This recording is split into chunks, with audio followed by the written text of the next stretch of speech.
Alors, je me trouve au... Bon, on va le remettre à droite, il me demande... Je me trouve devant le Lidl et le skatepark, et vous le voyez, il y a l'installation sous la supervision de Monsieur le maire, de son adjoint Dominique Pic. Il y a l'installation de gros blocs en béton pour ne pas accueillir les gens du voyage qui viennent d'être expulsés de Bruyères. Alors moi je suis un peu révolté, je viens de m'en entretenir avec Monsieur le maire.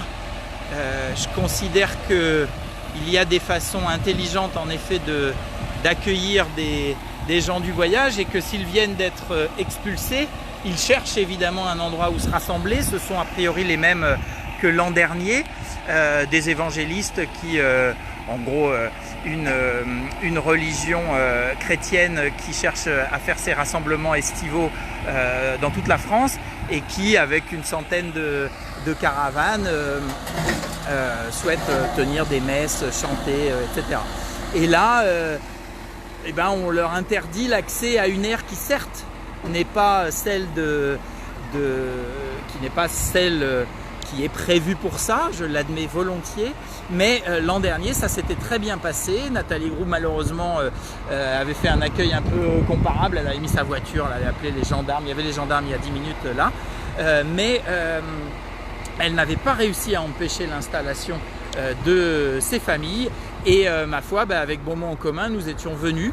Et nous avions assisté aux cérémonies, on avait sympathisé, on s'était fait expliquer les modes de vie originaux des gens du voyage, leur histoire. C'était les premiers circassiens en Europe, donc directement les inventeurs du cirque, et avec un langage particulier, une culture, enfin plein de choses à nous apprendre.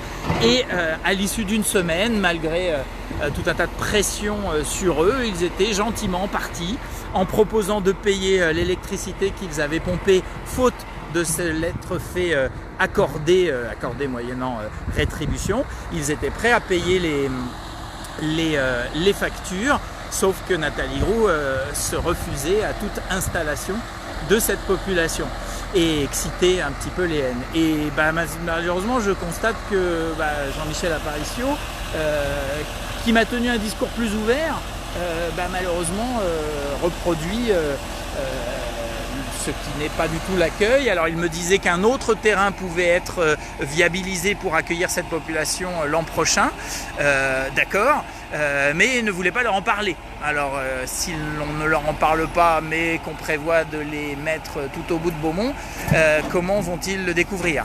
Et si l'on ne les informe pas de cette possibilité, comme chaque année, ils vont s'imposer, parce qu'il faut bien qu'ils aillent quelque part. Ça s'appelle des aires de grand rassemblement. C'est un droit qui leur a été accordé par la loi et qui de fait n'est pas appliqué, puisque ces aires de grand rassemblement sont très très très peu nombreuses et ne permettent justement pas de faire la place à ces grands rassemblements. Du coup, ils s'imposent, faute d'être accueillis intelligemment. Et je constate que cette année, la différence entre Nathalie Groux qui fait de l'opposition avec sa voiture, et la mairie qui loue, je ne sais pas pour combien de sous, des blocs de béton comme ça, là ça se ressemble cruellement.